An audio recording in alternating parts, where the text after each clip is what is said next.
बिच्छू बच्चे पैदा करने के बाद उनको अपनी कमर पे बिठा देता है और ये बच्चे अपनी ही माँ की कमर का गोश्त नोच नोच कर खाते रहते हैं।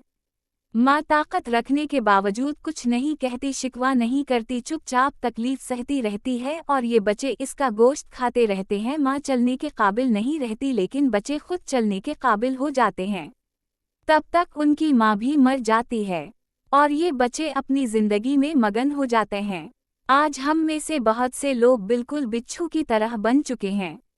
वालिदैन बच्चा पैदा होने से बच्चे की तालीम, शादी और छत देने के लिए अपनी अपनी बसात के मुताबिक दिन रात धूप बारिश की परवाह किए बगैर अपने बच्चों के लिए मेहनत करते हैं, लेकिन अफसोस हम में से बहुत सारे लोग अपने बूढ़े वालिदैन की खबर गैरी तक नहीं करते, अपने ही मकासद की तकमील के लिए कोशा रहते हैं, बिल्कुल बिच्छू की तरह।